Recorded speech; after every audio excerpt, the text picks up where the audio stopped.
Thank you all for coming. I want to welcome you on behalf of the Wellesley Society of Artists and the Wellesley Free Library who partnered with us for this program tonight. We're very grateful to them for supporting our programs, and especially for tonight. We also want to thank Wellesley Media who will be taping tonight's program. And I had my great little notes here about Nancy's career and all the wonderful things that she has done. And she said, no, don't read that. I'm going to be talking all about that.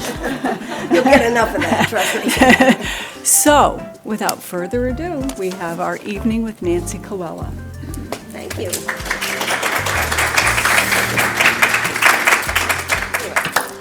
Thank you all for coming, and thank you, Nancy, for inviting me to come here. And to be honest, I've never done this before, so this is kind of a fun experience. I mean, I've done presentations before, and I've done demos, and obviously I teach, but I've never really stood up in front of a bunch of people to talk about myself for an hour, so bear with me. And if anybody starts to fall asleep, I'll know it's time to cut it short. But before I start, I just want to know how many people are artists, consider themselves artists? That's what I kind of thought. Well, the reason I ask that is because I like to tell people, just in general, that I believe everybody is an artist. I mean, let's face it, we all get up in the morning, we all put an outfit on, we set our tables and we arrange flowers, or we have gardens, or even the way we arrange our furniture in our house is an art form of some kind. So we're all creatives. We're all in this together, and I guess the only thing we have to think about is what kind of medium we like to do, and just keep doing it and get as much enjoyment out of it as we can. But you're all artists, so we're all in this together. Let's see. All right, so this is, I had to do this because a very good art friend of mine made this for me as a birthday present. It's about this big. It's three-dimensional, and it is truly me in my element because I love being an artist. I love everything about it. I love wearing blue jeans and flannel shirts. I love getting paint all over me.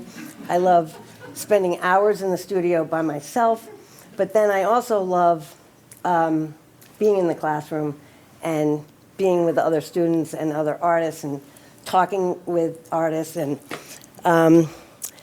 and so I love being an artist, but most of all, I'm thankful to be an artist in this world at this age as it is today. Because being born when I was afforded so many wonderful opportunities and experiences that I'm afraid young people today are never going to be able to have, post-internet especially. But I'm also happy that I'm alive now during the internet age, and we have so much exposure to other artists, and I'm already nervous. Anyway, so I'm going to share some of those experiences with you, but I'm also very thankful for my family, for their support and encouragement while I pursued this pretty amazing career. Because it has a lot of ups and downs. There's there's wonderful things that happen, but there's also some very big disappointments, and that's the deal of being an artist. So, but I've had my family with me the whole time. But what I love the most about being an artist is that there's no there. There's no end game as an artist. You never make it. It's not the Kentucky Derby. You don't win an award and it's over. It's an ongoing process, and I hope that I'm still painting the day I die. I mean, you don't retire from being an artist. If you're a passionate artist, you think about it constantly, and you'll be doing it for the rest of your life. So I feel very fortunate for that. And I learned early from a professor in college who you'll meet that it's all about the process. The product is not important. It's all about the doing of the art. So let's get started on that note. My mother was my first and most important influence. She was a very successful house portrait painter in watercolors. And back then it was very common, it was very popular to commission somebody to do a portrait of your home, frame it in a big ornate gold frame, and put it in your powder room. So my mother was doing paintings to put in people's bathrooms. But she was very successful, and she was very popular doing it. And I loved art in high school. And when it came to start talking about my future, I was very discouraged about going to an art school, because back then, my parents believed that, women weren't going to make it as an artist. You'd never make any money as an artist. And they were pretty much right. And my father believed that I had to have a liberal arts education to become well-rounded. So I went to Muskingum College in New Concord, Ohio, from 1968 to 1962. And it was a very small liberal arts college, 1,400 students, 700 boys on one hill, 700 girls on another hill. And because it was so small, there were only 3 art professors, one for one-dimensional, one for two-dimensional, and one for art history. So I had the same 3 professors for all 4 years of my college experience, which turned out to be wonderful because of this man, William Blakesley. He was the two-dimensional. He taught painting, drawing, and printmaking, which at the time, silk screening was a big medium that it doesn't really exist anymore. But he was such a wonderful man. He was a gentleman, a devoted teacher, and his love and passion for making art affected me so much. At one point during college, he had a show, and this was his artist statement, and this made such an impact on me back then that I kept a print of this on my desk for years, and I still refer to it, and I still believe in it. But the most important, you can all read it, of course, but the most important line is, "The rewards are too numerous to mention, but financial and honorary are not on the list." And that set me off on the path to realize that I wasn't doing this to make money or to get famous. I was doing it as a personal journey, which it turned out to be wonderful. These are some of the silk screens I did in college. Beach people. And as you can see, I had no ability for drawing. I mean, especially drawing the figure. But he encouraged me to just keep doing it and be creative. And the silkscreen method was very fascinating because you were allowed to, it was ambiguous. You never knew how it was going to turn out. So that was the exciting part about that. My freshman year, the summer of my freshman year, I turned out to be his assistant because I just loved him so much. He actually hired me to clean his house because I wanted to hang out with him so much. He and his wife and his kids, by the way. So the summer of my freshman year, he asked me if I wanted to come to Martha's Vineyard to work in his gallery in Oak Bluffs, which I said sure, because my parents at the time were like, "What are you going to do for the summer? You're not coming home." So I knew I had to come up with something. So this was perfect. And so I lived and worked at his gallery on Circuit Avenue, right in Oak Bluffs. And that is what pretty much started me off on my love of New England. And I fell in love with Martha's Vineyard. I fell in love with New England, and I've never looked back since then. Oh, I grew up in New Jersey, by the way. I'm a Jersey girl. That watercolor, by the way, that I showed you my mother did was the house that they lived in when I was born in Englewood, New Jersey. She did that painting in 1948. I forgot about that. So while I was working with him, when I wasn't working in the gallery or babysitting his kids, we would go out sketching, and he really inspired me and taught me the importance of doing sketches on a daily basis and always having your sketchbook with you, which has stayed with me ever since. These are a couple of the works that I just found on his website. That's the type of work that he was doing back then. And I wish I could remember the name of the pen that he used. It was a marker, and it was brown ink, and it just had such a great, it was a permanent marker, so he could paint over it after he did it. And I just loved the whole effect of the way he worked. Unfortunately, that summer I realized I wasn't going to make enough money working for him. Because back then, don't forget, college kids, at least in my family, I was expected to pay my own way. My parents paid my college degree, my college education, and that was it. I had to pay for everything else. So I realized I had to make a little money, so I got a job at the Harborside Inn in Edgartown. In fact, one of my friends from those days is here. She lives in Wellesley.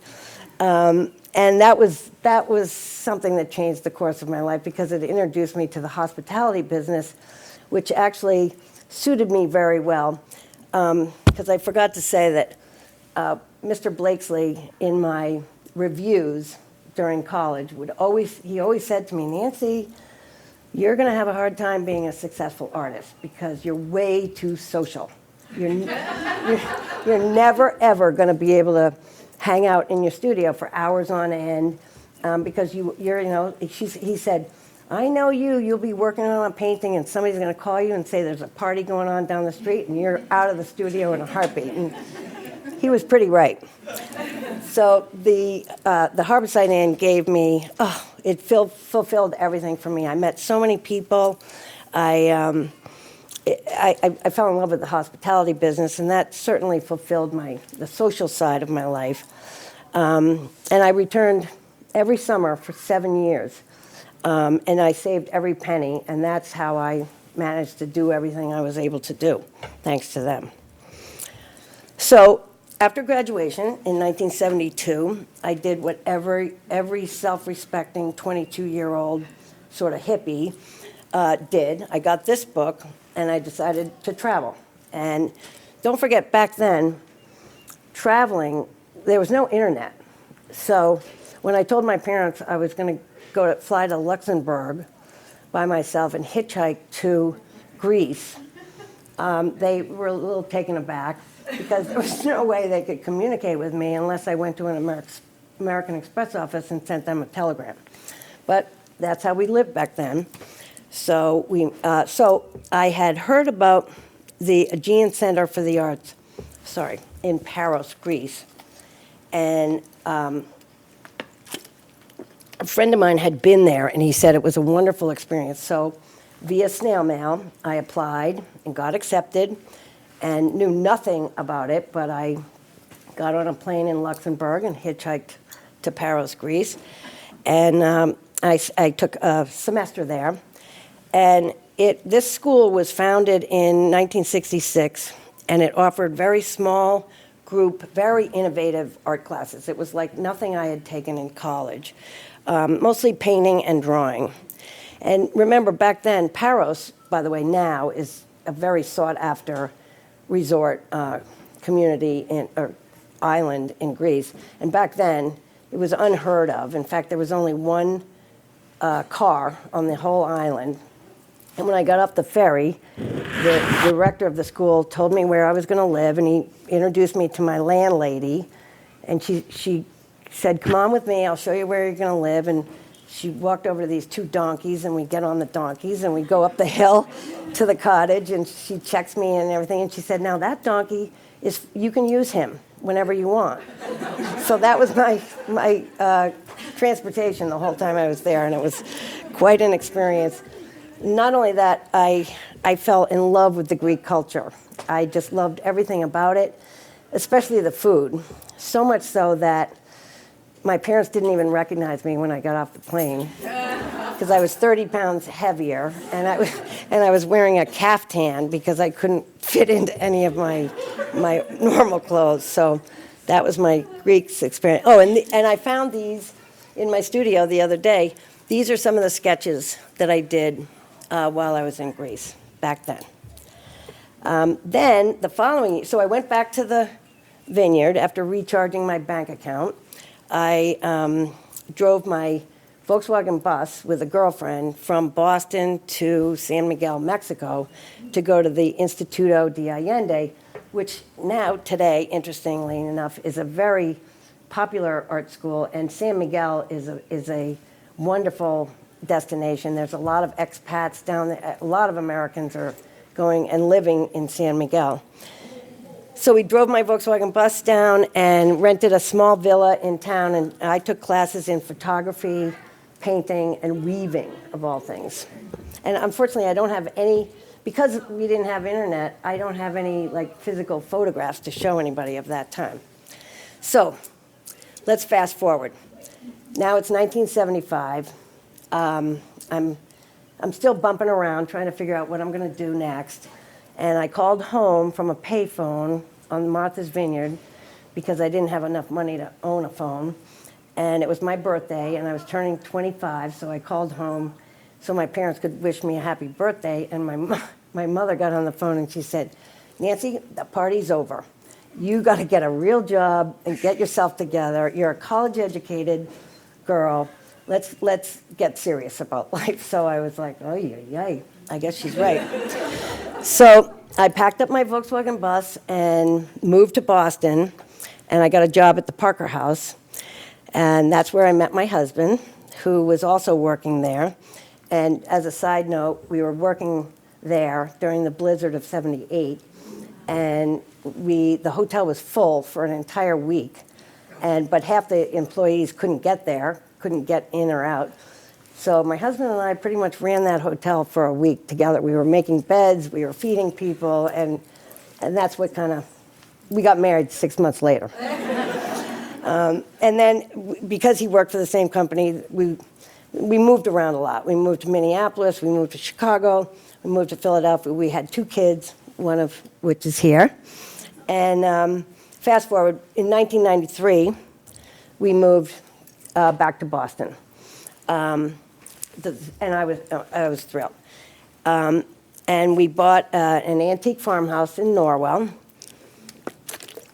And my husband and I decided we needed a housewarming gift. And I said, let's get a painting for our new house. And we hadn't, at this point in our life, we didn't own much art. We weren't very savvy about it. But we went to Newbury Street, and we walked into this gallery. And I said, oh my God, we have to buy one of these paintings by this artist, John Kilroy. And we bought this painting, and we still have it, obviously. And I remember when the gallery owner was wrapping it up, I said to my husband, I'm going to learn how to paint like that. And I called the gallery owner the next day, and I said, can you give me some information about this guy, John Kilroy, because I want to learn how to paint like him. Turns out he lived in Hull, which is the next town over, or a town over from Norwell. And he said, oh, I'm putting together a class that I'm going to start teaching at the North River Arts Society in Marshfield, Mass., which is, again, right near where I lived. And so I started studying with him. It took a little while for that to get started, but I started studying with him, and I ended up taking his class for 9 years every Wednesday, and that's what really opened me up, because he was a representational, sort of traditional plein air painter, and I had never been exposed to anything like that. And he took us through. His classes were so intriguing, and we always painted from life. And the most important, he really honed in on light and shadow, and I value. And I had never been exposed to that before, so I became infatuated. And his teaching during that time became the foundation for all of my paintings going forward. And at that time, I became so obsessed with. He kept saying, I can't teach you, I'm teaching you how to paint, but what I really want to teach you is how to see. And he really talked about looking at nature and seeing how light affects an object. And I remember taking the kids to school one day, because I was getting so involved in all this, and I remember jamming on the brakes, and there were a bunch of kids in the car. I said, you guys, look at the reflection of the green grass on that yellow house. Isn't that amazing? And they were like, yeah, Mom, sure, you know. But that's how passionate I was becoming about painting. And then during that time, I'm gonna just show you a couple of other people that I started studying with, because I loved working with John, but I was I was realizing that there was a big art world out there. And again, there was no internet back then, so I had read about this woman, Peggy Crow Roberts, in an art magazine, I think Artist Magazine and Plein Air Magazine. There were a bunch of them back then, but I just would wait for them to be delivered, and I'd pore over them, and I always cut things out of them and save them. So I told John I wanted to go to this workshop in Texas with Peggy Crow Roberts, and he said, you're not ready. You're definitely not ready. You're going to be way in over your head. You've got to learn the foundations of painting before you start going off trying to paint like she does. And I went anyway, and he was absolutely right. I was way over my head. I didn't know, I hadn't been exposed to anything that she was showing or demonstrating, but it opened up another whole world, and I fell in love with her especially, because she's an amazing teacher. But I just saw a whole new approach, a whole different approach, and then I became fascinated with that. Mostly the impact she had on me was color mixing. She was very particular about how you set up your palette and how you mix up your paint and how you keep it clean. I learned so many basic things that I still use today from her. And these are two of her demos that she did during that workshop that at the end she would let people take them or buy them or whatever. Then during that time, I went to the Cape Cod School of Art and studied with Lois Graffel.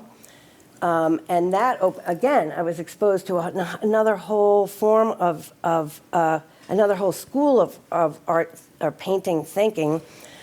The school was founded by Charles Hawthorne, who wrote that book, and that has really become a Bible for many artists, because it's basically just quotes of him while he was teaching when he founded the school, and it's a priceless book. If you don't own it, if you're an artist, I strongly recommend you get it. And the Cape Cod School of Art was their teaching was mostly designed set up by Henry Henchy, who was the director of the school for many years. And the idea behind it was that you paint just shapes, no drawing. There was no drawing allowed, which was so foreign to me. And the way they got that across was that all the students had to use nothing but palette knives. And that, to me, threw me for a loop, because I had never used a palette knife before. And if you're a painter, you know there's a big difference between painting with a palette knife and a brush. But it does help you stay away from drawing little details, and it keeps you focused on just the shapes, not the details. And these mud heads, he became famous with these mud heads. He would have the students, he would set up a model on the beach in P-Town with the sun behind them, and then he would have the students paint them, facing them, using palette knives, and just being concerned with the shapes and the way the light was hitting the figure. My husband and I purchased this mud head. It's one of the originals.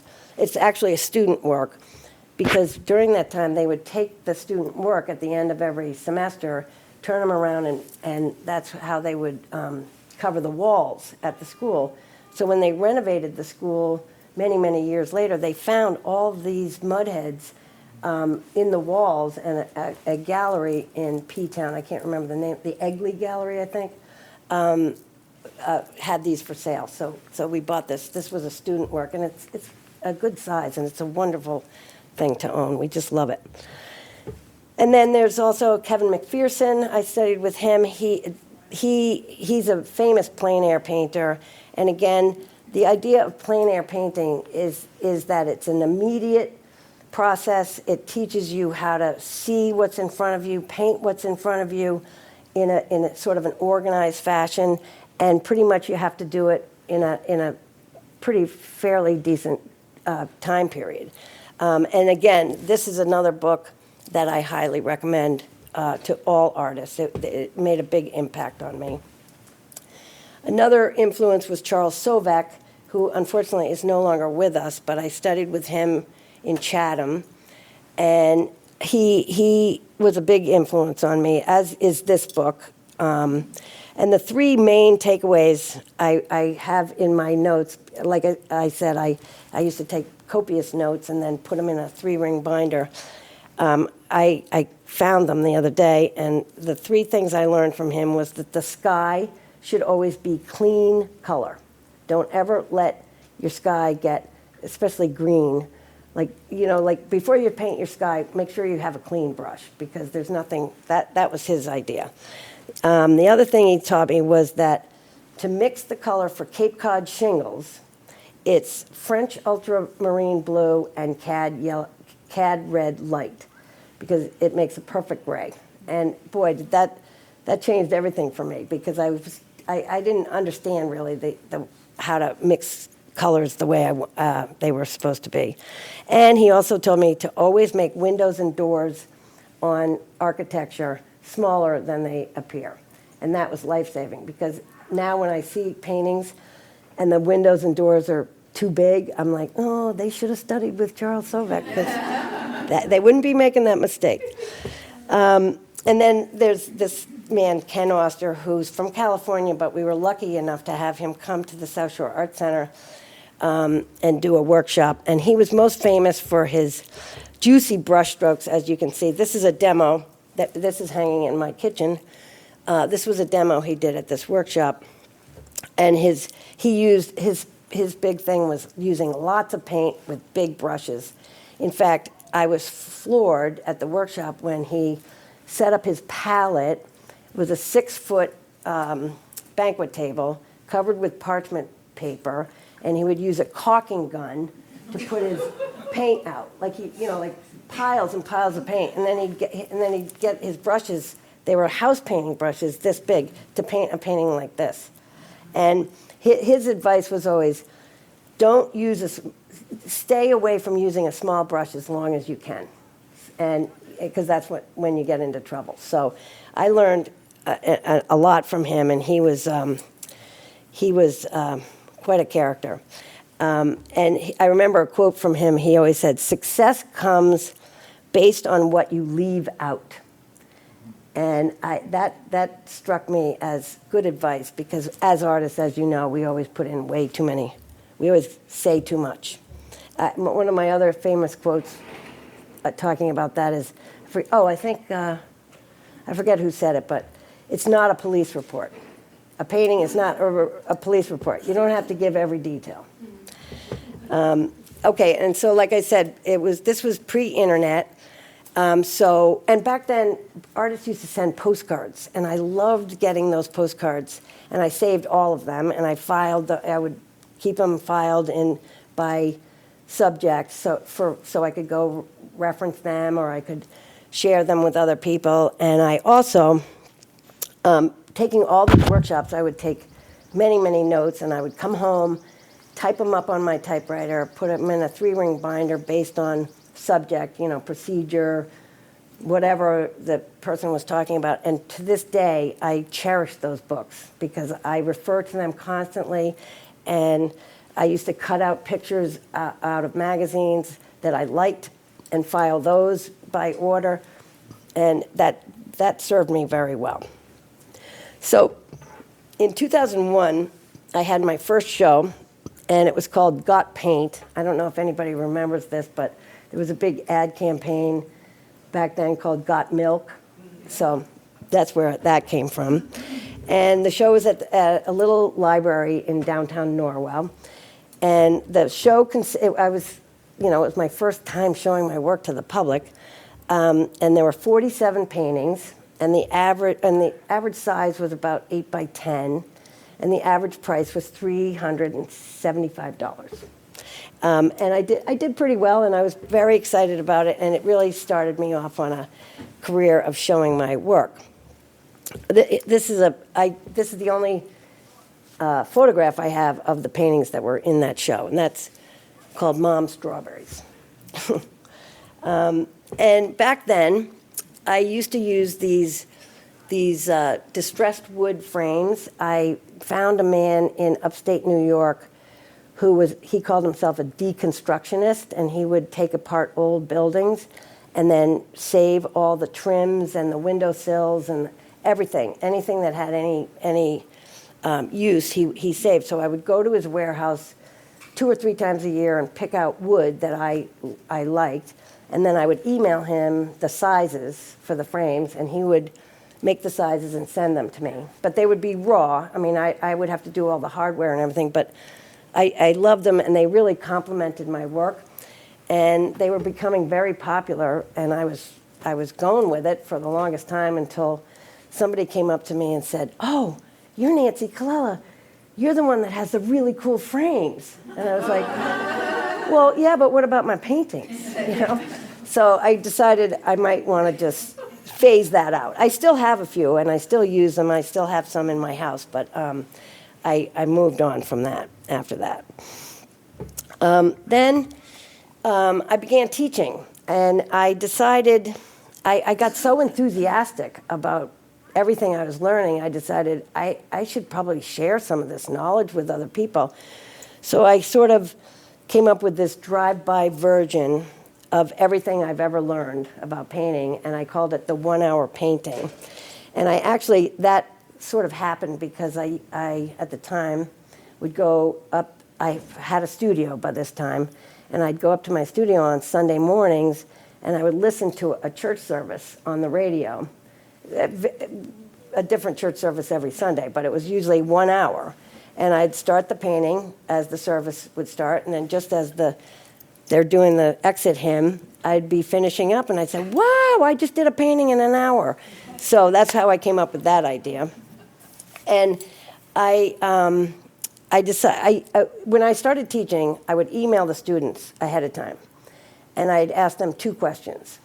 Tell me where you are in your journey, your artistic journey, and tell me what you'd want to get out of the class. 90% of them would email me back and say, "I just want to loosen up. I just want to stop being so uptight and literal, and I just want to find out ways to be more expressive." So that's how I designed this class. And also, when I was in college taking art education classes, I did get my teaching degree, which I never used. But we learned that it's around 9 years old where people start worrying about what other people think. And that's when their creativity starts to wane, because they get all uptight about, or they start wanting to please people. Like, "Oh, is Grandma going to like this painting? Oh, that's not the way it really looks." So, in fact, my friend Paige over here, artist, used to teach a class you used to say to your students, "Paint like a kindergartner, think like a kindergartner." And boy, if we could all do that, we'd be in good shape. So the idea of this whole class was to get people to loosen up. So these were the 6 basic principles. Forget the actual object or the subject and just focus on the shapes. In other words, stop thinking about what you're painting and just look at it in terms of how the sunlight hits it and how the shapes are working together. Number 2, use lots of paint. That's what I learned from everybody that I had studied with, and it does work. Use the biggest and cleanest brush you have. Put a stroke down, leave it alone. And that is the hardest thing. And even when I teach, when I see people mixing up a color and they put it on the thing, and then they take the same brush, same color, and they do it again. And they do it again. And then by that time, the whole thing, it's either gotten flattened out or it's just lost its initial impact. And I'll never forget my husband saying to me one time, "You need to use more paint. When somebody buys a painting, they want to know it's a painting." And that's pretty good advice. So put a stroke down, leave it alone, work deliberately and with purpose, and be a designer. That is the best advice. Peggy Crow Roberts used to say that all the time. And in other words, don't just paint what's in front of you. Have a little bit of a design sense and make it yours. So, and this painting right here, Hot Sand, that was one of the ones I used as an example, but that is the most typical, that's the most like a 1 hour painting. That's a perfect example of what I was trying to teach. And then I'd say, okay, this is how you're going to do it in 1 hour. These are the 5 basic steps. You begin with a simple map, and I always said no drawing, because once you draw, when you're going to start a painting, once you start drawing and then you get into all these little details, you've already lost the whole process of what a painting should be. Start with your darkest dark, thinly blocking everything that's in shadow, using clean, thick paint, blocking everything in the light. No details. That's the main thing. You're just painting big shapes. Then add the dessert. I never use the word details. The dessert is just the little individual, like something special that you want to add to it. And then stop. And that's my favorite part about it, is because everybody overworks their paintings. We all do. And so once you get everything on the canvas, it's a good idea to stop, put it away, look at it another day, or come back an hour later. But at that point, it's time to stop. And one of the exercises we did in this class that turned out to be pretty popular was called the limited stroke exercise. So I would set up a very simple still life, have them do a map just by drawing the outside lines of the different shapes, but documenting light and what's in the light, what's in the shadow. And I would usually use an apple or a piece of fruit, something very simple. And then once you got your drawing, I'd say, now count how many shapes there are. And they would, on this one, you can't see it, but up on the top, I wrote down 13. And that's including the background and it's including everything. So then I'd have them mix up a color of whatever shape they were going to thing, and they would have to fill the brush complete with enough paint to fill that whole space in. So that, like doing that whole blue background, there has to be a lot of paint on that brush. But once you lift up the brush, that's a stroke. So it became kind of a game, it was kind of a contest, and it was really, the results were very exciting because they were very spontaneous and very intuitive, and people got a big kick out of it. So, and it sort of teaches you too how to appreciate the happy accidents that happen in art. Like things happen, and you go, oh, I didn't mean to do that, but I kind of like it. And so this exercise really got people to loosen up and learn how to express things a little bit differently. So then, along the line, I had another show called Barns and Beach Houses, which was architecture in the landscape. Really started to become my favorite subject matter. And I believe that my fascination with it comes from sort of the juxtaposition of the man-made structure, the geometrical shapes of a man-made structure sort of lined up with the organic shapes of a landscape. And to this day, that's still my favorite subject. And Wolf Kahn, I couldn't understand what my fascination with barns was, but I realized coming from New Jersey, they have barns in New Jersey, but not that I was familiar with, but barns to me are so New England, and as are beach houses, and my love of New England was taking place at the time. So Wolf Kahn said, he sees in the American barn a monument to the best American impulses: generosity, usefulness, and permanency. And I think that's what attracts me to barns. And these are two typical similar examples of paintings that were in that show. And again, it's architecture in the landscape. And then in around 2015, my taste started to change, and everything started to change, and I think it was really spurred on, my husband and I bought and renovated a mid-century modern beach house. And the process of renovating that house and researching that and studying that time period in art and design just opened up a million doors to me, and I learned about a whole new set of artists that were in favor in the 60s and earlier. So I began to explore the Bay Area figurative artists, Diebenkorn, David Park, and this is when I really started experimenting with the abstract elements of painting instead of really being more traditional and representational. And I started to really fool around with line, value, color, and shape. Those are and to this day, this is what I teach. So everything started to change around 2015. And this is an example. These are 3 samples of some of the paintings I was doing during that time. And this is the direction I was going. And as you can see, I was using unexpected colors, like that one, the part of the sky was pink. I had never done that before. All my skies had always been blue. I started playing around with texture and pushing the paint around a little bit. And in this one, you can see I was just completely eliminating any kind of details. I was just, and again, I was focusing on color harmony, the blue against the yellow. So I was expanding my horizons a little bit.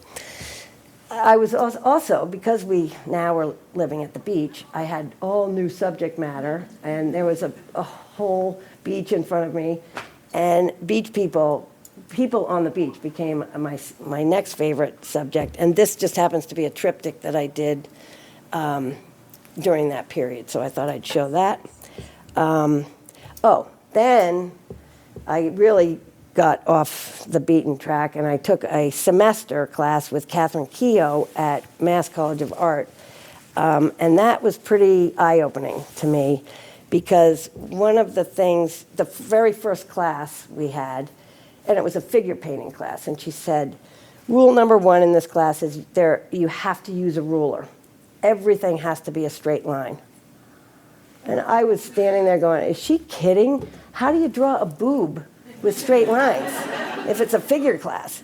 And the girl next to me said, shh, don't say anything. She's serious.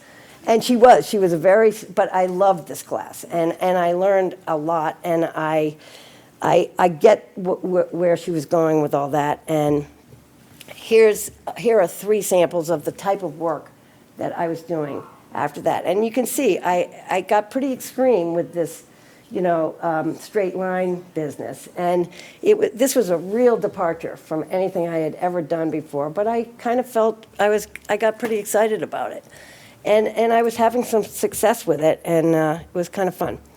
So again, that was just another notch on my journey to become who I am today, I guess. And then in 2016, I applied for and was awarded a residency, a month-long residency in Gloucester, Mass, for the month of September.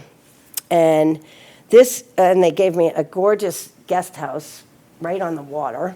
And I had a studio downtown, and I was completely on my own. There were no other any artists involved in this. It was just me, and it was in conjunction with a gallery in Gloucester, and the couple that owned the gallery were sort of took care of me, and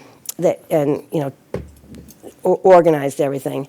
But so before I left, I asked a couple of my pals for some advice, because I had never done a residency before. I had no idea what to expect. And the 2 pieces of advice I got were priceless. The first one was, don't have any preconceived notions about what you're going to do, what kind of work you're going to do. anything about it, because you've got to open yourself up for anything that can happen. And that was so wise. And and she said, just pack your car with every art supply you have, because you don't know what you're going to want to do. And I did. I brought everything I owned and I used it all. The other advice I got was don't have any visitors. Don't let anybody come visit you. And that was pretty hard, Miss Social Butterfly here, because all my friends and family said, what, you're going to be in Gloucester for a whole month and you have your own place right on the water? I'm coming to visit. I was like, no, you can't. And I'm glad that was the best advice I got too, because I really was forced to be alone and put my head to the ground and just work on my own. And I loved it. At night, I had 2 kids and a husband and a dog. I had never been that free before. And I remember the first day, I was out painting, and it was around 5 o'clock, and I was like, oh, I got to clean up. I got to go home. I got to feed the dog. I got to make dinner. And I was like, wait a minute. I don't have to do anything. I don't have to go anywhere. So at night, I would stay in my lovely little guest house, and I would either draw, or I used gouache at the time, because the guest house was so nice, I didn't want to get oil paint on anything.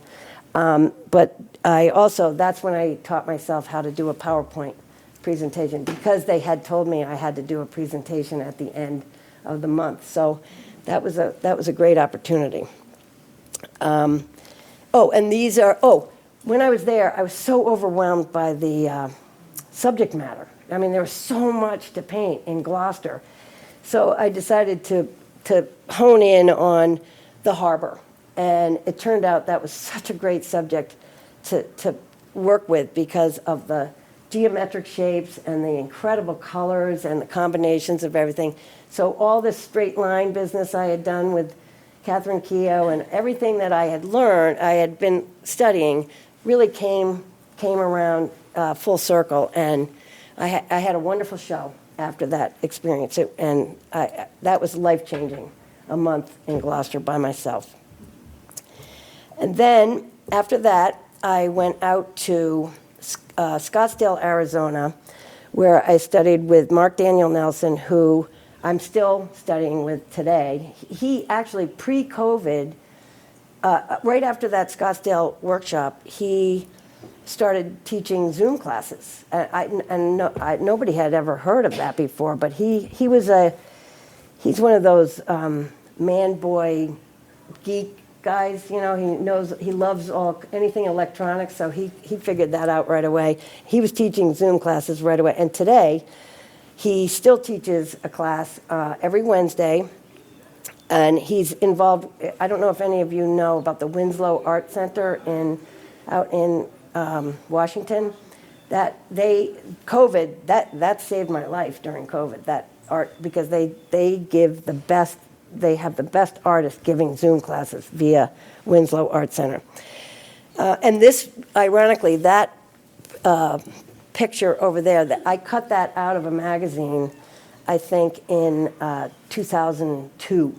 And I had held on to it for so long because I loved that painting. And I remember seeing the painting and saying, I got to meet that Mark Daniel Nelson. And fast forward 9 years later, I was taking a workshop with him. So that's how things go. So now we're on to modern painting, which is the class that I teach now. And that modern painting class sort of evolved. At one point I was calling it expressive painting. I called it intuitive painting. I called it non-representational painting, but not abstract. I don't teach abstract, but I called it, at one time I taught a class called Breaking the Literal Habit, which is a little hard to handle. But so I ended up with modern painting. And again, I tried to take everything I had learned over those previous years, and try to cull it down and make it understandable and teachable to people. And I also decided with this to not limit the mediums. Like I have people in the class that are pastel painters. acrylic painters, oil painters. Watercolor doesn't necessarily work that well, but that really opened me up to being more of a, like, teaching people how to see differently, but not teaching them how to paint. When teaching, I didn't like trying to teach people to paint like I paint, because I only paint like I paint because I'm me. So I wanted to come up with a way that I could teach a class where people could learn ideas of how to make their paintings more expressive and more intuitive without telling them how to, what to do. So again, I send out emails asking people what they want to get out of the class, and 90% of the time they all say, I just want to loosen up. So the goals of the class, and this is one of the slides I use in the class, these are the goals. We're going to loosen up, we're going to think more simply, and we're going to learn how to stop believing that to make a painting better, you need to make it look more real. And that, I think, is the hardest thing for people to get over. And to make a more personal statement and to tell a story with emotion instead of details. And then to introduce the idea, I show this slide where modern paintings tend to focus on the elements of design, like I said, line, value, color, shape, and surface. And that's how I set up the class. Those are the 5 classes that I teach. Each week, we take one of the elements and explore it as much as we possibly can. Modern paintings balance direct observation with invention, which I kind of like that, because it's not, when you teach, to me, abstract painting is just anything goes, and I like having some sort of a subject matter to start with and then add your own touch to it. And modern paintings tend to appear loose and effortless, but are in fact highly organized and carefully planned. So that's what the goal of the class usually is. And I like to show this slide in the class. I call it my style scale, because number 1, if you start at 1, that's the common view. That's how everyone views a pear like that. And that's a very realistic painting of a pear. And then as you go up the scale, you get to 5 or 6, and that's a painter's view of, 3 pears, but it's got a little bit of personality to it. You're adding something to it. You can still tell they're pears, but it's more of an expressive version of a pear. And then as you go up the line, you get all the way up to 10, and that's somebody's wacky, personal view of what a pear looks like. So I always ask the class, where on the scale do you see yourself right now, and where would you like to get to? And I tell them that I feel like I'm kind of a 5, 6, 7 right now, and my goal is to maybe get to an 8 or a 9, but I will never be a 10, because I don't think I have the capacity to be an abstract painter, a strictly abstract painter. I have to have some grounding in reality. So that's always kind of fun to have a conversation about that. And then I show a couple slides similar to this, where on the left we have a very realistic painting that shows every detail, or every little leaf in the front of of the bushes there is painted. It's using all the natural colors. And it could be a photograph of that scene. Whereas the painting on the right, done by Rick Fox, by the way, he's a local, he teaches at Mass College of Art, and he's from Maine, I believe. But see how much more expressive that painting is as a landscape? I don't think that road was purple. He just made that up, but it makes the painting so much more intriguing and exciting. So I like to show the difference between, the two, the realistic versus the modern approach. Oh, so I can't talk about modern painting without talking about Japonisme. I just learned how to pronounce it. I've been saying it wrong. It's called Japonisme. and it is the French term that refers to the popularity and influence of Japanese art and design in Western Europe in the 19th century, following the forced reopening of trade to Japan in 1858. This is what changed everything for the art world, and I had never even heard of this. In college, I never even learned about it. But it was the Japanese woodcut prints became a big fascination for especially the Impressionist artists and the Post-Impressionists. And they fell in love with these woodcuts, and they started emulating them in their work. And they were fascinated with the decorative shapes, bright colors, asymmetrical compositions. And these are some of the artists that were greatly influenced, among others. And here's a perfect example. Mary Cassatt was one of the Impressionist painters and that is a Japanese block print, and you can see the influence on, you can see her, for the first time, the woman's back is not modeled at all. There's no form. It's just a flat shape, which is what the artists were starting to notice that was exciting about the Japanese block prints. So this is what, let's see, where are we here? We explore it, yeah, all right. So when I talk about modern painting, these are the approaches and the elements that we explore in the class. And most of these come from the effect that these woodcuts had on the Impressionist painters. So this is what we explore in the class. We use simple flat shapes varying in sizes, emphasized or exaggerated shapes, and each week we talk about some different element of this. Asymmetrical compositions, repetition, flattened picture plane, and mostly unusual viewpoints. And that's one of the most fun things we do in the class. Varied paint applications and surface quality. It's always fun to, shake things up and add a little bit of sand to your paint, or get something out and scrape it, or, it's kind of a fun way of approaching a painting and making it a little different. Using patterns and prints, using outlines, that's a popular thing. They did all kinds of fun things with color, and many, many unexpected elements. So like I said, each week we would deal with one element. And so I'm going to briefly just give you a rundown of the first exercise. I would do a presentation for each class, a slideshow about that topic that we were talking about that week, showing some examples and some art history involved in it. And then we would do a quick warm-up exercise. So when we're talking about line, I love doing blind contour drawings. And those of you who don't know what that means, it's when you take they have a few objects in front of them, and they would take their sketchbook and put it under the table with their pen and look at the object and while they were drawing without looking at the paper.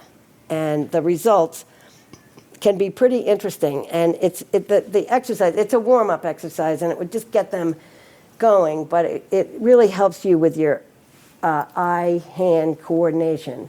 And I actually recommend trying this before, if you're in your studio and you're getting ready to do a painting and you can't quite get ready to go, just do a couple blind contour drawings, and it'll just loosen you up and get you to think about seeing what you're doing.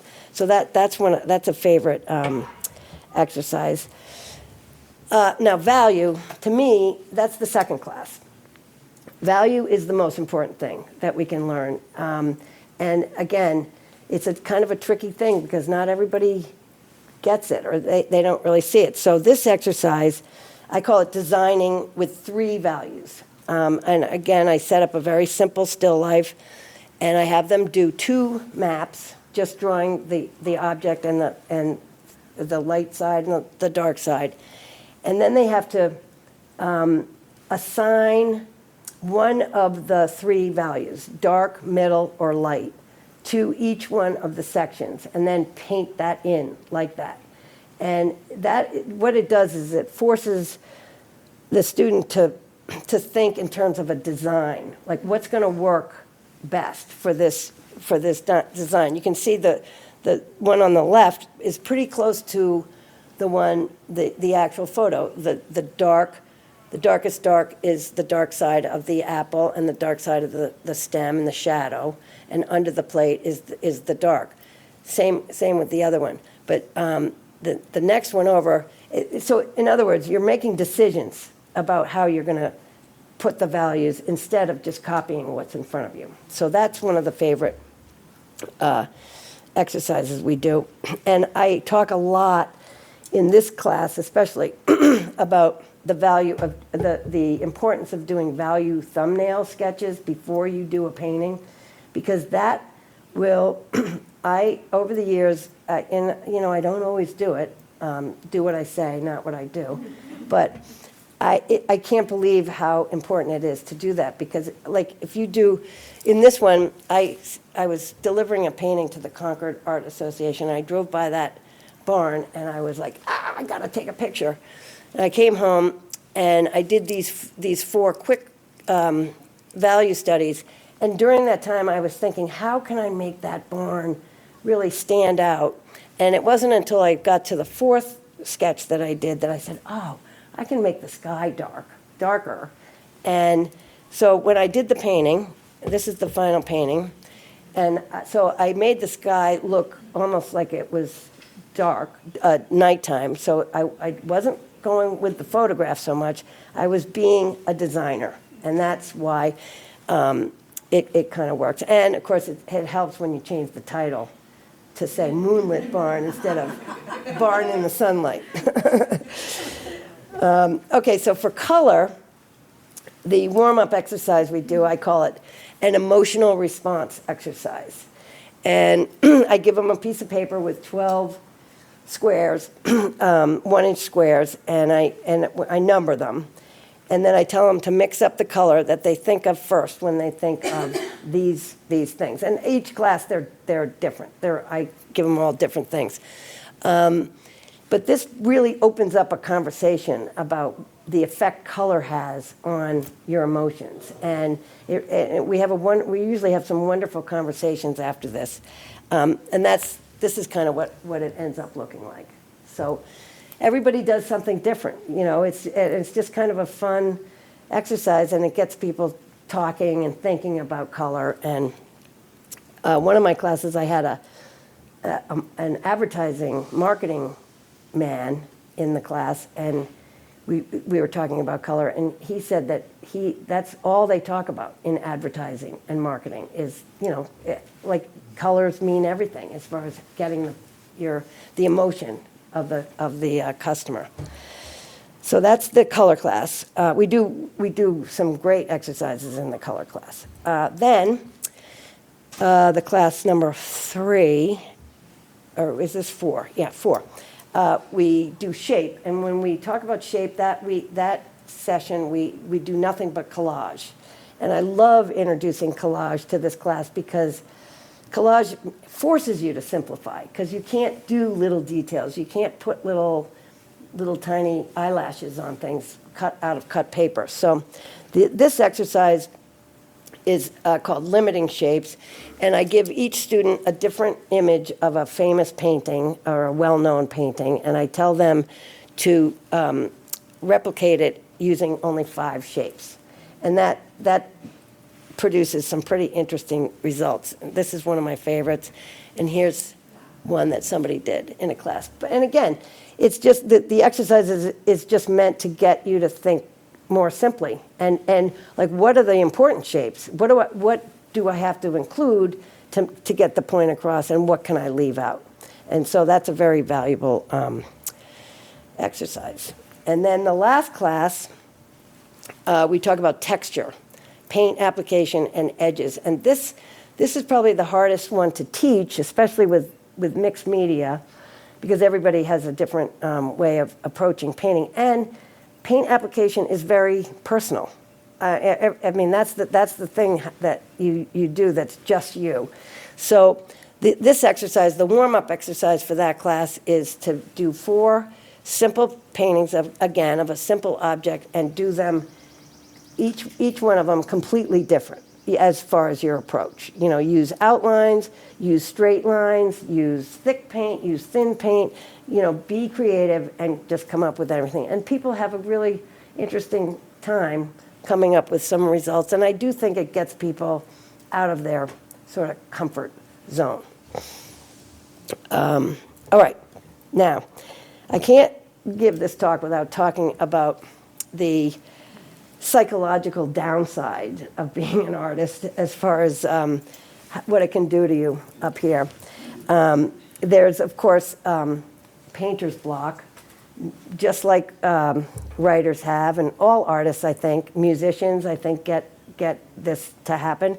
And it can be debilitating. It can really upset you. In fact, my husband, when I'd come into the house and say, oh, I don't know why I do this. I'm not an artist. I can't paint. I'm going to throw all my brushes away.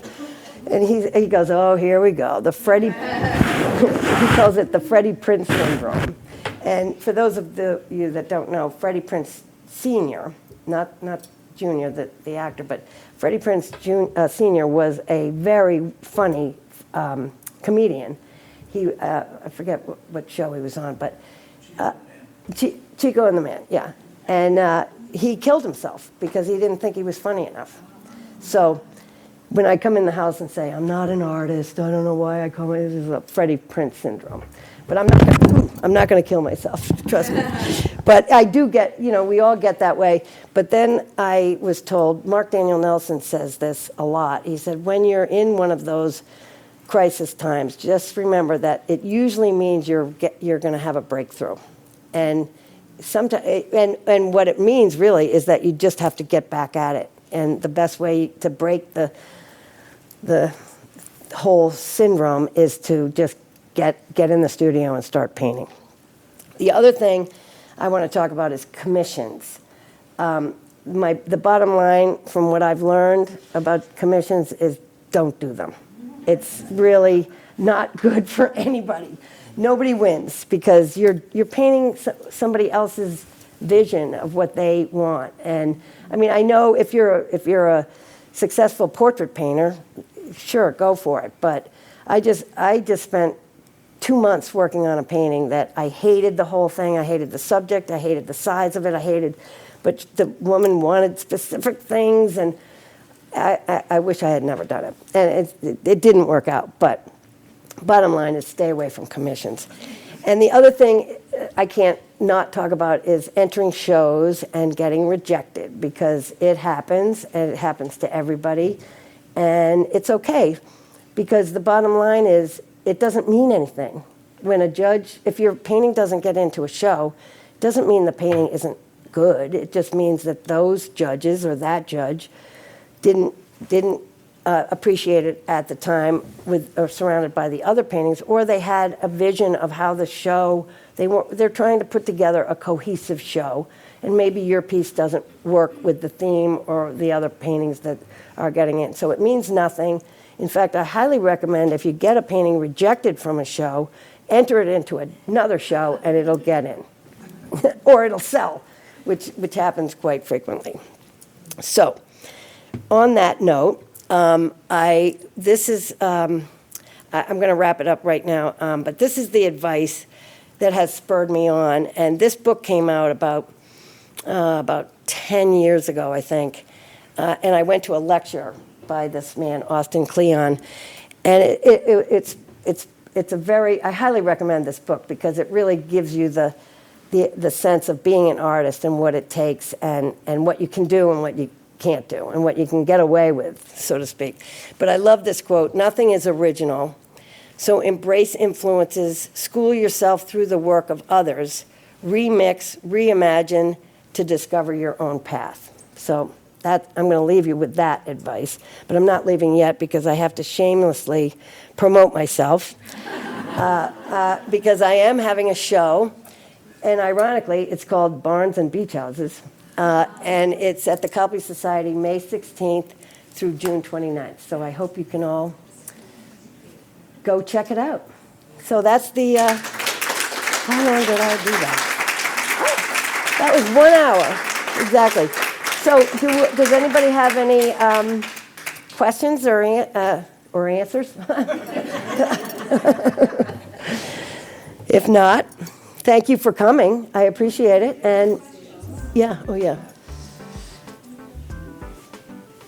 I left my business cards over there too. If anybody. That was lovely. And listening to all the little divergent tracks, I was sitting and thinking, it's not just me. I'm not, it was really humanizing. Oh, thank you. Yes.